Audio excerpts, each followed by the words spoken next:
नमस्कार विद्यार्थी मित्रांनो, ग्लोबल ऑनलाईन मराठीवरती सर्वांचं स्वागत आहे. आज आपण 20+ एक्सपेक्टेड MCQs बघणार आहोत. जर तुम्ही पेपर टू कॉमर्समधून तयारी करत असाल तर हा व्हिडिओ तुमच्यासाठी महत्त्वाचा आहे. Unit 1 business environment and international business हा जो युनिट आहे अत्यंत महत्त्वाचा युनिट आहे आणि त्यावरतीच आपण आज 20+ एक्सपेक्टेड MCQs प्रॅक्टिस करणार आहोत. तर सर्वांनी हा व्हिडिओ शेवटपर्यंत पाहायचा आहे. त्याआधी सगळ्यात महत्त्वाची गोष्ट म्हणजे येत्या 1 जून पासून आपली पेपर टू कॉमर्सची लाईव्ह बॅच सुरू होत आहे. यामध्ये तुमचा पेपर टू कॉमर्सचा संपूर्ण सिलेबस हा लाईव्ह सेशन्समध्ये कव्हर केला जाईल. त्यासोबतच तुम्हाला जर काही अडचण असेल, लाईव्ह सेशन अटेंड करता नाही आला तर त्याचं रेकॉर्डेड व्हर्जन मिळेल. म्हणजे तुमची स्टडी कुठेच थांबणार नाही, कंटिन्युअसली चालत राहील. या लाईव्ह बॅचमध्ये तुम्हाला स्टडी मटेरियल मिळणार आहे, जसं की मॉक टेस्ट झालं, युनिट वाईज नोट्स झालं, PYQs विथ एक्सप्लेनेशन, त्यासोबतच तुम्हाला marathon session, doubt clearing session पण मिळणार आहेत आणि पेपर 2च्या प्रिपरेशन सोबत पेपर 1चा लाईव्ह बॅच तुम्हाला फ्री ऑफ कॉस्ट मिळणार आहे. तर अजिबात उशीर करायचा नाही, आजच प्रिपरेशनला लागायचं आहे. या नंबरवरती व्हॉट्सअप मेसेज करा किंवा व्हॉट्सअप कॉल करा आणि प्रिपरेशनला सुरुवात करा. किंवा ग्लोबल ऑनलाईनचं ॲप्लिकेशन आहे, ॲप्लिकेशनच्या थ्रू सुद्धा तुम्ही ही बॅच जॉईन करून तुमचं प्रिपरेशन सुरू करू शकता. All right. The devaluation of currency leads to, चलनाचे अवमूल्यन झाल्यास काय परिणाम होतो? A, costlier export. B, reduction in foreign trade, म्हणजे परकीय व्यापार कमी होतो का? की ऑप्शन सी, आयात स्वस्त होतं, की ऑप्शन डी, निर्यात स्वस्त होतं? तर राईट आन्सर आहे ऑप्शन डी, एक्सपोर्ट चीप होतात, म्हणजेच निर्यात स्वस्त होत असते. ठीक आहे. बघा, करन्सी डिव्हॅल्युएशन म्हणजे काय? एखाद्या देशाचं चलन आहे, ते चलनाचे मूल्य इतर परकीय चलनापेक्षा कमी होणं, त्याला आपण करन्सी डिव्हॅल्युएशन म्हणतो. आता यामुळे काय होतं? त्या देशातील वस्तू परदेशी खरेदीसाठी स्वस्त होऊन जातात. त्यामुळे निर्यात वाढण्यास मदत होत असते. बरोबर आहे ना? मग जर रुपयाचे मूल्य डॉलरच्या तुलनेत कमी झालं तर भारतीय वस्तू अमेरिकन ग्राहकासाठी स्वस्त पडतील. त्याला म्हणतो आपण डिव्हॅल्युएशन ऑफ करन्सी. ठीक आहे. Multinational corporation generally operate in, याचं उत्तर आहे option C, more than one country. ठीक आहे. मल्टीनॅशनल कॉर्पोरेशन जे आहे त्याला आपण MNC म्हणतो, है ना? या अशा कंपन्या असतात ज्या एका देशात मुख्यालय ठेवतात आणि अनेक देशामध्ये व्यवसाय करत असतात. ठीक आहे. अशा कंपन्या काय करतात? ज्यांचं उत्पादन केंद्र वेगवेगळ्या देशामध्ये असू शकतं, त्यांचं जागतिक बाजारपेठेत व्यापार करू शकतात, परकीय गुंतवणूक जास्त असते, तंत्रज्ञान, है ना, या सर्व गोष्टींचं हस्तांतरण सुद्धा होत असतं, कारण त्यांचे बिझनेसेस वेगवेगळ्या देशामध्ये असतात. Right. So MNC means more than one country. The business is operating in more than one country. पुढील प्रश्न, खालीलपैकी कोणते इंटरनॅशनल मॉनिटरी फंडचे उद्दिष्ट नाही असं विचारलंय? IMF जे आहे याचं कुठलं ऑब्जेक्टिव्ह नाही दिलेल्या ऑप्शन्स पैकी. ऑप्शन्स काय म्हणतात बघा? राजकीय वादांचे निराकरण. ऑप्शन बी, आंतरराष्ट्रीय चलनविषयक सहकार्याला प्रोत्साहन देणे. ऑप्शन सी, विनिमय दर स्थिरता. ऑप्शन डी, मुक्त व्यापाराला प्रोत्साहन देणे. तर खरं आन्सर आहे ऑप्शन ए. खरं म्हणजे राईट आन्सर जे आहे ते सेटलमेंट ऑफ पॉलिटिकल डिस्प्युट्स. विचारलंय काय की IMFचं ऑब्जेक्टिव्ह नाही असं विचारलंय. तर ऑब्जेक्टिव्ह काय आहे IMFचं? आंतरराष्ट्रीय चलनविषयक सहकार्य वाढवणं झालं, विनिमय दर स्थिर ठेवणं झालं, आंतरराष्ट्रीय व्यापाराला प्रोत्साहन देणं झालं, है ना? काही आर्थिक अडचणी असतील देशामध्ये, दोन देशामध्ये, तर त्याचं सोल्युशन काढणं पण IMFचं काम आहे. हे सर्व ऑब्जेक्टिव्ह IMFचे आहेत. बट एखाद्या नाही, दोन देशामध्ये जर काही पॉलिटिकल वाद असतील किंवा एखाद्या देशामध्ये पॉलिटिकल वाद असेल तर ते सोडवण्याचं काम IMF करत नाही. ठीक आहे. So right answer is option A, which is not the objective of IMF. Next. The term disinvestment means, disinvestment या संज्ञेचा अर्थ काय आहे? A, expansion of public sector, सार्वजनिक क्षेत्राचा विस्तार. बी, परकीय भांडवलाची आयात. ठीक आहे. त्यानंतर ऑप्शन सी, सार्वजनिक उद्योगामधील सरकारी शेअरची विक्री की परदेशात गुंतवणूक करणे. डिसइन्व्हेस्टमेंट. बरोबर आहे ना? डिसइन्व्हेस्टमेंटचा अर्थ काय? डिसइन्व्हेस्टमेंट म्हणजे selling the government shares in public enterprises. काय? Selling the government shares in public enterprises. Right. म्हणजे बघा, डिसइन्व्हेस्टमेंट, निर्गुंतवणूक म्हणजे काय? सरकारने सार्वजनिक क्षेत्रातील उद्योगामधील आपला काही जो हिस्सा आहे, आपला जो काही थोडाफार हिस्सा आहे, थोडाफार किंवा जास्त, किती काही हिस्सा असा ना, हिस्सा जो आहे किंवा शेअर्स जे आहेत ते विकून टाकणे, त्याला डिसइन्व्हेस्टमेंट म्हणतात. बरोबर आहे? म्हणजे इन्व्हेस्टमेंट करून जे काही आपण गोष्टी घेतल्या होत्या, इन्व्हेस्टमेंट करून आपण जे काही इन्व्हेस्ट करून ठेवलं होतं ते आता आपण काय करणार आहे? विकून टाकणार आहे, त्याला डिसइन्व्हेस्टमेंट म्हणतात. ओके. मग सरकारला याच्यातून निधी मिळतो, है ना, पैसा मिळतो, सार्वजनिक उद्योगाची कार्यक्षमता वाढते, खाजगी क्षेत्राचा सहभाग वाढतो, त्याला डिसइन्व्हेस्टमेंट म्हणतो आपण. ठीक आहे. समजा फॉर एक्झाम्पल तुम्हाला सांगतो, सरकार जर एखाद्या सरकारी कंपनीतील काही टक्के शेअर्स खाजगी गुंतवणुकीत केले, म्हणजे खाजगी गुंतवणूकदारांना दिले समजा, तर त्याला डिसइन्व्हेस्टमेंट म्हटलं जातं. ठीक आहे. पुढे, which among the following is not a feature of multinational corporations. Okay, खालीलपैकी कोणती बहुराष्ट्रीय कंपन्यांचे वैशिष्ट्य नाही असं विचारलंय. ओके, ऑप्शन्स बघा, मर्यादित तंत्रज्ञान हस्तांतरण, मोठ्या प्रमाणातील कार्यक्षेत्र, अनेक देशांमध्ये कार्य करणे, की केंद्रीकृत नियंत्रण, त्यालाच म्हणतो सेंट्रलाइज्ड कंट्रोल. ठीक आहे. मग इथे काय विचारलंय तुम्हाला, मल्टीनॅशनल कॉर्पोरेशनचा कुठला फीचर नाही असं विचारलंय. तर यापैकी ऑप्शन ए जो आहे तो अगदी बरोबर आहे. मर्यादित तंत्रज्ञान हस्तांतर म्हणजे restricted technology transfer. Technology transfer restrict केलं जात नाही, इथे उलट सुलभ केलं जातं. ठीक आहे. तंत्रज्ञान जे आहे है ना, त्याचं जास्तीत जास्त देवाणघेवाण होत असतं, त्यामुळे इथं ऑप्शन ए जो आहे तो अगदी चुकीचा ठरतो आहे. ठीक आहे, बरोबर आहे. MNCचं मुख्य उद्दिष्ट काय आहे? मोठ्या मोठ्या प्रमाणावर व्यवसाय संचालन करणं, अनेक देशामध्ये कार्य करणं, जे काही हेडक्वार्टर्स आहेत त्यांना सेंट्रलाइज करणं म्हणा, जे काही टेक्नॉलॉजीज आहेत त्याचं ट्रान्सफर करणं म्हणा, हस्तांतरण करणं म्हणा, हे MNCचं काम आहे. ठीक आहे. बट ए ऑप्शन म्हणतो की हस्तांतरण केलं जात नाही, मग हे चुकीचं आहे, त्यामुळे ऑप्शन ए इथे बरोबर येतो. पुढील प्रश्न, SAARC was established in the year. आता सार्क काय, South Asian Association for Regional Cooperation, आपण पाहिलं होतं राईट. मग हे केव्हा इस्टॅब्लिश झालेलं आहे? 1995, 2001, 1985 की 1991? So right answer is option 1985. 1985 मध्ये हे इस्टॅब्लिश झालं होतं. ओके, हे दक्षिण आशियातील देशांचं एक प्रादेशिक संघटना आहे. ठीक आहे. सार्कचं प्रमुख उद्दिष्ट काय, जर असा प्रश्न असेल तर तुम्हाला माहिती पाहिजे. जसं की जे काही मेंबर कंट्रीज आहेत त्याचं मध्ये जे काही ट्रेड होतं त्याच्यामध्ये सहकार्य वाढवणं, आर्थिक किंवा सामाजिक विकास असेल त्याला चालना देणं, जे काही मेंबर कंट्रीज आहेत त्यांचं रिलेशन मेंटेन ठेवणं, सहकार्य वाढवणं, हे सार्कचं काम आहे. ठीक आहे. सार्कचं मुख्यालय कुठे तुम्हाला माहिती आहे? हे आहे इथे. कुठे? लक्षात ठेवा, काठमांडू. ठीक आहे. पुढील प्रश्न तसं तर अगदी सोपा प्रश्न आहे.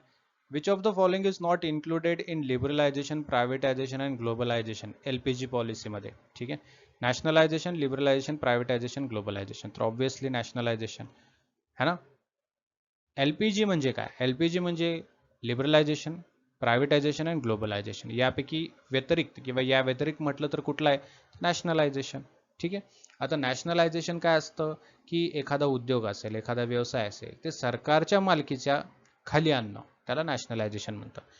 हा, म्हणजे सरकारच्या मालकीमध्ये करून घेणं, त्याला नॅशनलायझेशन म्हणतात. आणि त्यालाच जर खाजगी मालकीचं करणं किंवा खाजगी कंपन्यांकडे देणं उद्योग, त्याला म्हणतात प्रायव्हेटायझेशन. पुढे, the main objective of export promotion is to increase import, restrict international trade, reduce foreign exchange earning or earn foreign exchange. What is it? है ना. प्रश्न काय, निर्यात प्रोत्साहनाचा मुख्य उद्देश काय आहे? तर मुख्य उद्देश आहे परकीय चलन मिळवणे. काय आहे? परकीय चलन मिळवणे.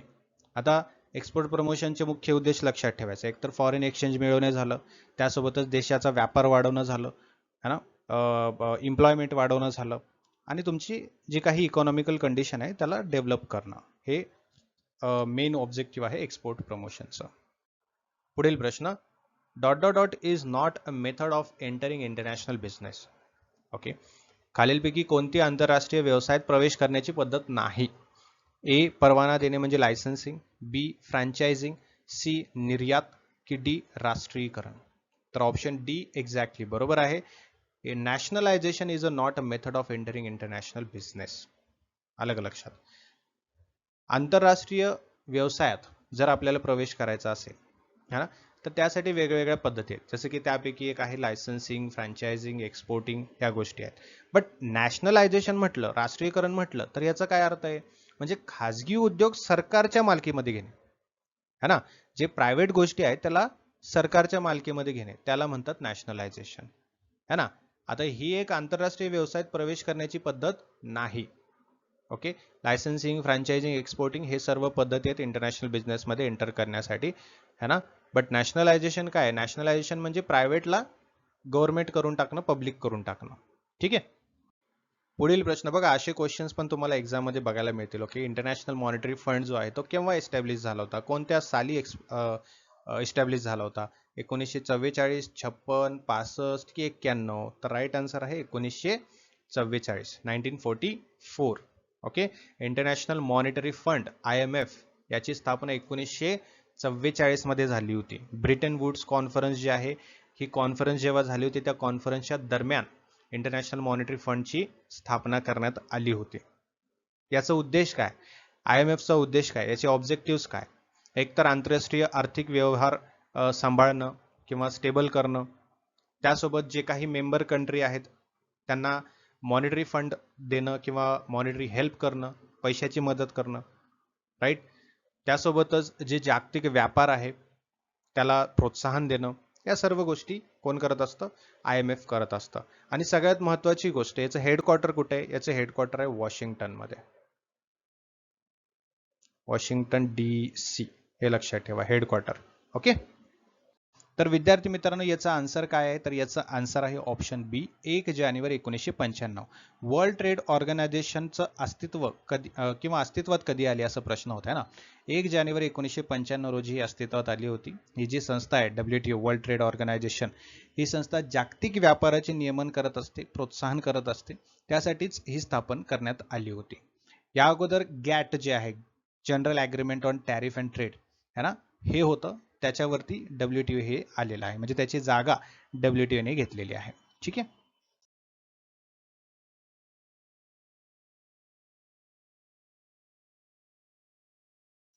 हा आहे तुमचा बघा प्रश्न, काय म्हणतोय की which of the following is a tariff barrier to international trade?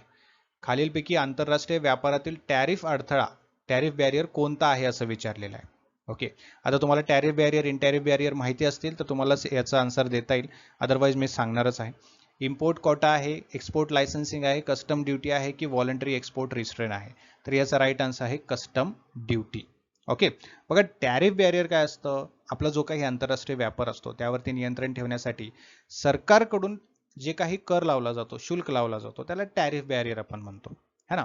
आता कस्टम ड्युटी एक प्रकार आहे त्याचा, यामध्ये तुमचं इम्पोर्ट आणि एक्सपोर्ट जो असतो याच्यावरती म्हणजे इम्पोर्ट एक्सपोर्ट होणारे वस्तू जे असतात यावरती लावला जाणारा कर असतो, है ना, त्याला आपण टॅरिफ बॅरियर म्हणत असतो. So custom duty is a part of tariff barrier. Okay, next, ASEAN stands for, आशियानचा फुल फॉर्म काय आपल्याला सांगितलंय, विचारलंय. ठीक आहे, सांगितलंय का, मी सांगणार आहे तुम्हाला. आशियानचा फुल फॉर्म काय? Association of South East Asian nations, की American South East alliance nations, की Asian economic and social trade association, की association of southern European nations? So the right answer is option A, ASEAN stands for association of South East Asian nations. खूप महत्वाची संघटना ही. बघा, ही दक्षिण पूर्व आशियातील देशांची एक संघटना आहे. आशियानची स्थापना जी आहे ही केव्हा झाली असा प्रश्न आला तर 1967 हे लक्षात ठेवायचं, अजिबात विसरायचं नाही, है ना.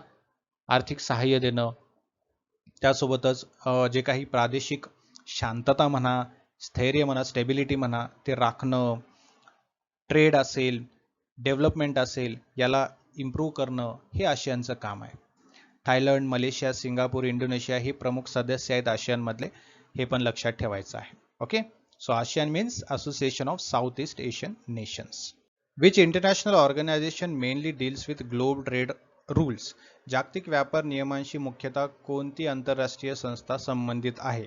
IMF, WTO, वर्ल्ड बँक की UNDP?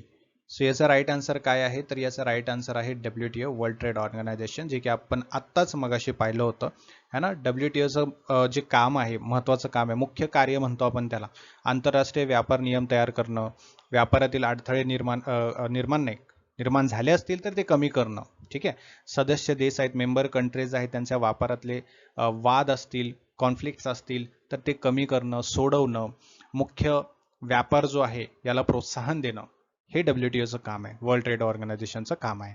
Okay, so world trade ऑर्गनायझेशनचं या ज्या गोष्टी मी तुम्हाला आता सांगितल्या त्या अजिबात विसरायच्या नाहीयेत. The regional comprehensive economic partnership RCEP याचा फुल फॉर्म पण लक्षात ठेवा बरं का, प्रश्नातच दिलेला आहे, बट फुल फॉर्म लक्षात ठेवा.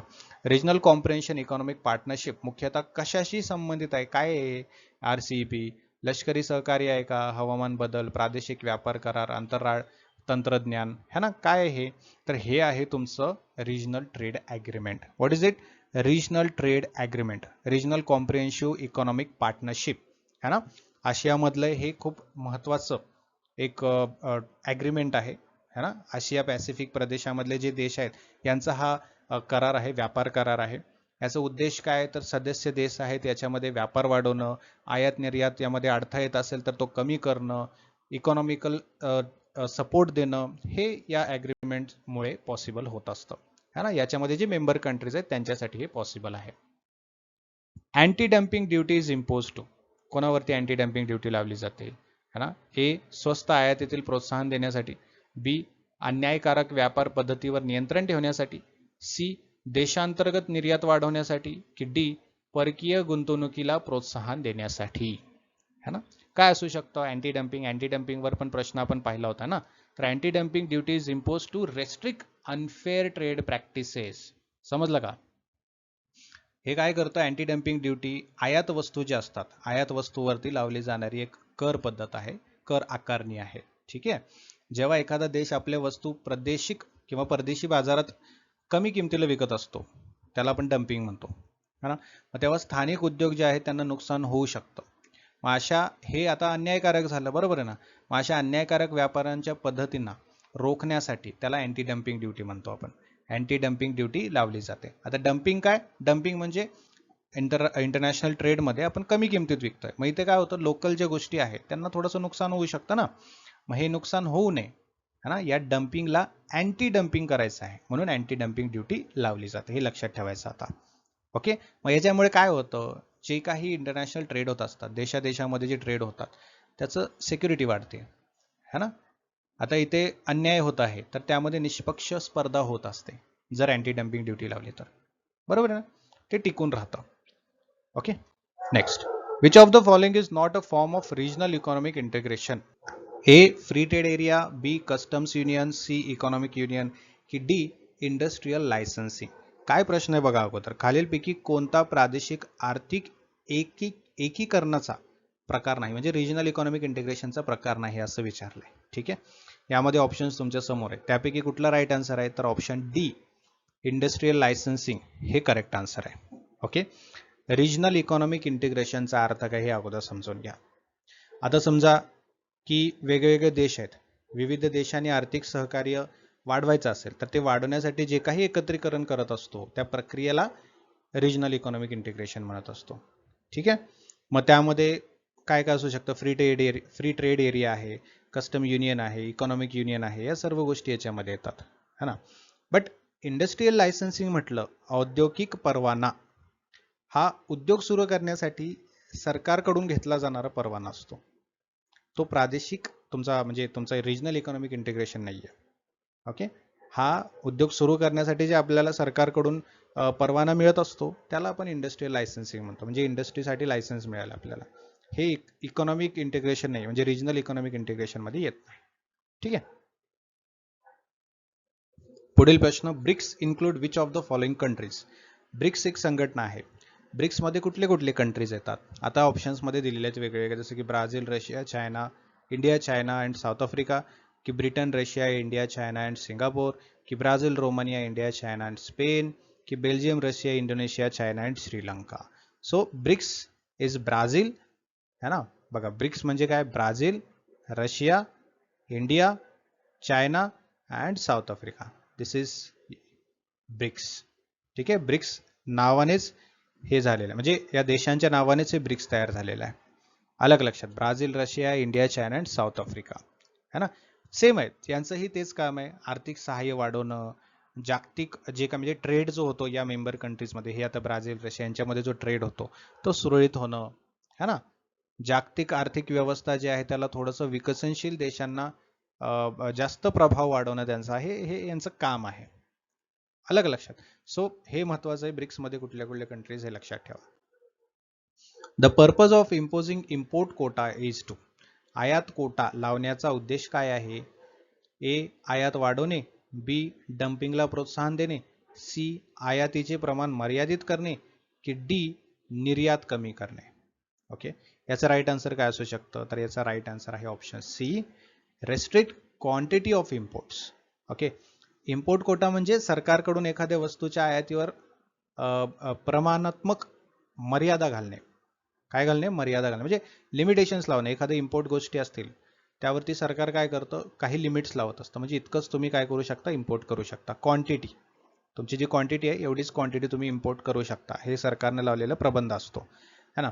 मग हे कशासाठी करत असतं? मग आपल्या देशांतर्गत जो उद्योग चालत असतो त्याची सिक्युरिटी वाढवण्यासाठी, है ना, लोकल सिक्युरिटी वाढवण्यासाठी. जे काही बाहेरून आलेल्या वस्तू असतात, है ना, त्याचं इम्पोर्ट जास्तीत जास्त होऊ नये. एक्सपोर्ट जास्तीत जास्त झाला तर चालतो, पण इम्पोर्ट कमी व्हावा यासाठी, है ना. आपला जो काही ट्रेड आहे त्याच्यामध्ये बॅलन्स राहण्यासाठी ह्या सर्व गोष्टी सरकारकडून केल्या जातात. ओके, सो इम्पोर्ट कोटा जो आहे तो म्हणजे restrict quantity of imports. Which of the following is an example of non tariff barrier? Custom duty, import quota, export tax की GST? So that is your import quota. ठीक आहे, आत्ताच आपण पाहिलं ना, तो इम्पोर्ट कोटा काय आहे? तो नॉन टॅरिफ बॅरियर आहे, है ना. मगाशी आपण टॅरिफ बॅरियर पाहिलं, कस्टम ड्युटी. आता नॉन टॅरिफ बॅरियर पाहिलं, इम्पोर्ट कोटा. ठीक आहे, नॉन टॅरिफ बॅरियर म्हणजे काय? जो काही इंटरनॅशनल ट्रेड होत असतो त्याच्यावरती नियंत्रण जर ठेवायचं असेल, है ना, पण नियंत्रण कसं ठेवायचं? कराशिवाय, म्हणजे विदाउट टॅक्स, है ना. सो जे काही विदाउट टॅक्स अडथळा येत असतो त्याच्यावरती जर नियंत्रण ठेवायचं असेल तर ते नॉन टॅरिफ बॅरियर असतो. मग हे नॉन टॅरिफ बॅरियर काय असतो? हा कोटा असतो. म्हणजे कोटावरती लिमिटेशन्स, क्वांटिटीवरती लिमिटेशन्स लावलं जातं, त्याला आपण काय म्हणतो? Non tariff barrier, import quota. ठीक आहे. IMF mainly provides assistance for. International monetary fund जे आहे, IMFचा फुल फॉर्म लक्षात ठेवा बरं का, इंटरनॅशनल मॉनिटरी फंड मुख्यतः कोणत्या कारणासाठी मदत पुरवत असते? ॲग्रिकल्चरल डेव्हलपमेंट, कृषी विकासासाठी, बॅलन्स ऑफ पेमेंट डिसइक्विलिब्रियम म्हणजे बॅलन्स ऑफ पेमेंटमध्ये बॅलन्स ठेवण्यासाठी, है ना, डिसइक्विलिब्रियम होऊ नये म्हणून, की इंडस्ट्रियल लायसन्सिंग, की एक्सपोर्ट प्रमोशन काउन्सिल्स? सांगा. सो राईट आन्सर आहे ऑप्शन बी, करेक्ट आन्सर आहे, है ना. जे काही बॅलन्स ऑफ पेमेंट आहे याच्यामध्ये डिसइक्विलिब्रियम जर असेल, म्हणजेच जे काही देयक संतुलन असेल त्यातील काही त्रुटी असतील तर त्या समस्या सोडवण्यासाठी काही आर्थिक मदत केली जाते IMF कडून, है ना. हे IMFचं काम आहे. त्यासोबतच जे काही इंटरनॅशनल इकॉनॉमिक बॅलन्स ठेवणं असेल, त्यानंतर विनिमय दर असेल ते बॅलन्स ठेवणं असेल, स्थिर ठेवणं, स्टेबल ठेवणं असेल, आंतरराष्ट्रीय चलन सहकार्य वाढवणं असेल, या सर्व गोष्टी IMF करत असतं, international monetary fund. Okay, so this is all about today session everyone. विसरू नका 1 जून पासून आपली बॅच सुरू होत आहे. यामध्ये तुम्हाला संपूर्ण प्रिपरेशन करता येईल. तुम्हाला जर काही अडचण असेल तर एक्सपर्ट्स तुम्हाला गाईड करणार आहेत. तुम्ही केव्हाही एक्सपर्ट्सना विचारू शकता, तुमचे डाऊट्स क्लिअर करून घेऊ शकता. यामध्ये तुमचा संपूर्ण सिलेबस तर कव्हर होणारच आहे, बट सिलेबस संपूर्ण कव्हर करता करता तुमची प्रॅक्टिस सुद्धा होणार आहे, कारण यामध्ये तुम्हाला notes, mock test, PYQs with explanation मिळणार आहेत, डाऊट क्लिअरिंग सेशन्स असणार आहेत, मॅरेथॉन असणार आहे, आणि सगळ्यात महत्त्वाचं फक्त पेपर 2 नाही तर पेपर 1ची पण तयारी तुमची या बॅचमध्ये होणार आहे. तर अजिबात उशीर करायचा नाही, आजच प्रिपरेशनला लागायचं आहे. या नंबरवरती व्हॉट्सअप मेसेज करा की मला प्रिपरेशन करायचं आहे, बॅच जॉईन करायचं आहे. तुम्हाला लगेचच जॉईन करून घेतलं जाईल, किंवा ग्लोबल ऑनलाईनचं ॲप्लिकेशन डाउनलोड करा. ॲप्लिकेशनच्या थ्रू सुद्धा तुम्हाला बॅच जॉईन करता येईल. बट लक्षात ठेवा, प्रिपरेशनला लवकरात लवकर सुरुवात करायची आहे.